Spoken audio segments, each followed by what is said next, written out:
So we have to talk about this. My voice might be going out. That was the last thing I expected to see. I have the trailer pulled up, and I kind of want to go through this whole minute. And you better believe when we talk about this minute for the next year. Because we had that 10-second trailer teaser thing from a year ago, and we talked about that for 6 months. We have the right to talk about this for a while. Bro, Tenkaichi, actually it's just called Dragon Ball Sparking Zero. Straight up, Sparking Zero. It's here, it's real. This is a real game. Bro, we need to talk about, first of all, what this is right here, to me, this looks like stage intros. Because look at it, this is all real gameplay. It pops up on your somewhere, I think, hold on, I'll show you. But, maybe it's after this. Right here, see? Actual gameplay and cutscenes. So what we see here, deadass, might be like when you're loading into the stage. Look at this. Bro, that's insane. This is how we transition. Like, right off the bat, this is just wild. Dog. I am hyped. Because the thing that was kind of whack about Xenoverse, and we complained about this originally, it's not like a big deal, but it's like a little, like, overall packaging thing, is you just start fighting. The old Dragon Ball games would have like intros and stuff like that, and we haven't had that in a while. We had that obviously with Fighters, you know, that was great. Fighters killed it. But seeing this in like a 3D fighter is sick. And just, bro, it looks so good. It looks so good. Oh my God. Now, one thing I will point out, and this is not like, you know, to start stroking the fear, the impacts do not feel like Tenkaichi. It feels like something different, which could be good, could be bad. Because if you guys remember, Tenkaichi felt more fluid and stuff like that. But like look at these impacts. They feel kind of more Raging Blast-esque. It's kind of like Tenkaichi meets Raging Blast, which I know the Raging Blast fans are probably like, yes, give me that. Because look, tell me this doesn't feel like Raging Blast in a way. And we also got the stage destruction, which is kind of fire. You saw that tower kind of break. That was fire. Yeah, even the instant transmission felt a little bit more like Raging Blast. Like, look at this.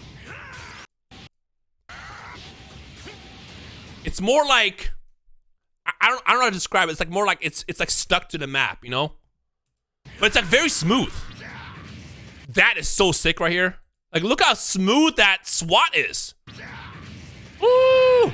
Now, if they are bringing that back, one thing I want to like kind of toss out there is I hope that they make you have to actually time it.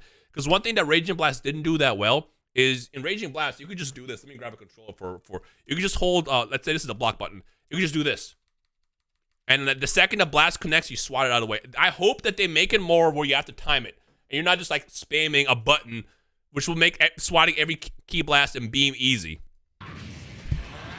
This is so clean. I want to know what triggers this. I wonder if like if you're both fighting and it causes both players to like transform at some point. I hope it's not like controlled like that because I kind of want to have the freedom of transforming whenever I want to. But they are both transform at the same time. So this could just be editing where, you know, it focuses on one character transform it and then another. So they show them both like a split screen style thing. But I hope it's not like one of those situations where at some point both players just transform and they go to like the next phase.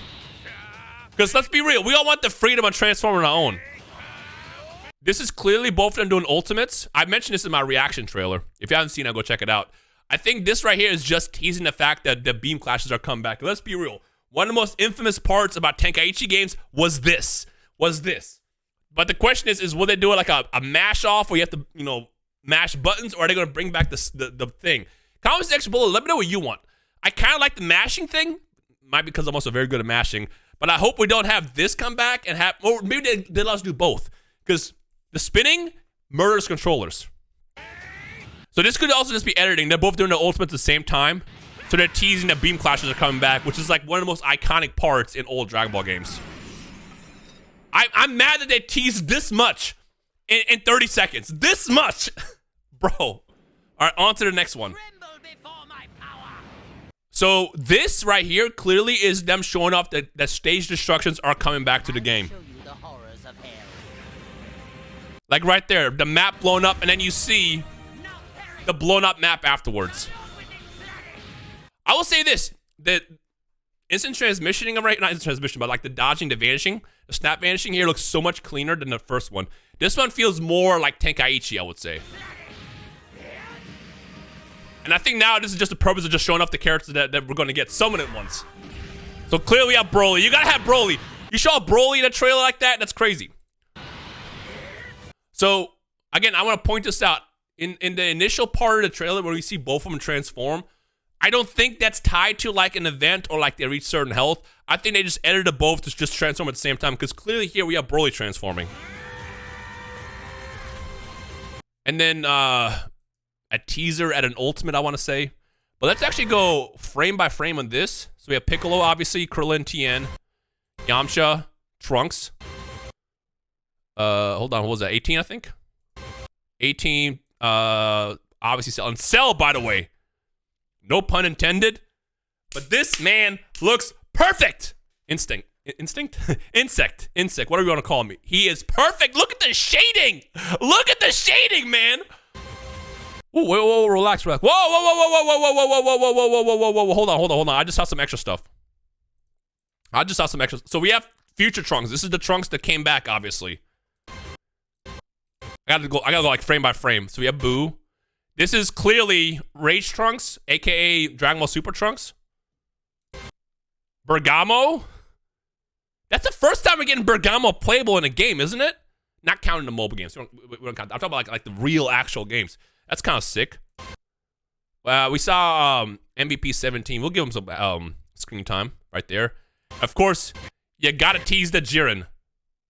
Look at this man. I'm not even a big Jiren fan, but look at him. Look at him stand. Stop. Let's go. Yo, my voice actually hurts. And then back to that, and then Sparking Zero. Bro. They're bringing back so many features. I know it's kind of wild to just like watch 1 minute and be like, you're making a video off of this? Yes, because look, right off the bat, anybody that's played Dragon Ball games over the course of the past decade, 20 years actually, 20 plus years, especially if you grow up with like the Sparking series, both Raging Blast and Tenkaichi, you can recognize certain things that they had in those games, and they're bringing a lot of stuff back. I just saw something I don't like. Bro, please don't. I knew I recognized those impacts. Bro, Spike Chunsoft. They don't have a good track record recently. Now, I did go fish out my Tenkaichis. As you guys know, they normally have two companies that are like the main developers for Dragon Ball games primarily. You have DIMS. DIMS have done like the Budokai series, Infinite World, for example. As you can see, you have DIMS logo back here. And then you got, of course, Tenkaichi, which was done by Spike. Now, Spike and Atari, by the way. See. Spike doesn't exist anymore. Spike has dissolved, and they basically combined with Chunsoft and became Spike Chunsoft. Now, that's not a bad thing, but again, looking back at it, I immediately noticed the impacts. Anybody that's played Dragon Ball games for more than, let's say the first like 20 years, which is a big range. Obviously, a lot of you guys probably are playing Fighters and Xenoverse. Like, what are you talking about, old man? If you grew up in like the Raging Blast, the Tenkaichi, the Budokai era, that's what I'm talking about. There's certain things you can notice with the impacts. These impacts felt more either unique, but they also give me this like Raging Blast feel. And you guys know how I feel about Raging Blast. I don't hate Raging Blast. I just was not the biggest fan of Raging Blast compared to like the Tenkaichi series. It felt kind of like a step back. But I immediately noticed that because like look right here. That look how like he kind of feels tied to the map when he snaps. Look. Watch. See, that was a Raging Blast ass vanish. And that's definitely the Chunsoft side of the developers. Which again, it's not a bad thing. Again, the only thing I didn't like about Raging Blast, it felt a little bit more stiff and stuff like that. But this feels way more fluid, which is a good thing. So it's like Raging Blast done right, if that's the best way to make of it. And also the impacts. The impacts definitely give me a Chunsoft vibe. I hate to compare it to this, but like, you know, Chunsoft obviously did like Jump Force and stuff. The impacts feel very much like a Chunsoft game. So I'm curious. I want to see more. It's not to be like a massive red flag or like a thing to be alarmed for, but just something to think about. I know Toasty, if Toasty's watching this trailer, I know Toasty was screaming until he saw the end. But the rest looks so good. You know, as I mentioned, you know, we're getting stage destruction. This one teases raging clashes, beam clashes come back. Although it'd be funny if they're teasing all this stuff, but it's not like that at all. That'd be horrible. Please don't. Yo, this is a great time to be a Dragon Ball fan, man. Ooh, like look, this is what I was talking about. So like that first Vanish felt a bit clunky over here. This one right here. But this one, when we see with Frieza and Vegeta, that's so clean. Again, my biggest thing with Raging Blast is it felt a bit more like what's the word? Stiff. And this is not stiff at all. This is clean. This is pure motion. Love that. Ooh. And then of course we get the teasers of all the characters and stuff like that. So, man, what do you guys think? Biggest wish list, biggest desires, biggest thing you're scared about. Let me know down below. And of course we get the wish list now. Wish list now is kind of scary because this is basically saying we have no clue when this game is coming out. I know a lot of people are expecting, 2024. I know based on how Dragon Ball games come out and the big anime games for Bandai, they will always show us like the main trailer. And the trailer that we got last time at Battle Hour was like a teaser. It's not like a real trailer. It's kind of like, hey, we're working on this. But this is like a real trailer. Now we're in actually the promo side of the game where we're gonna see more about this game over the course of the next year. And normally what happens is when we see the main trailer, we go into like the marketing where they start, dropping character teasers and stuff like that, more features that are coming to the game. We could see this game as early as fall.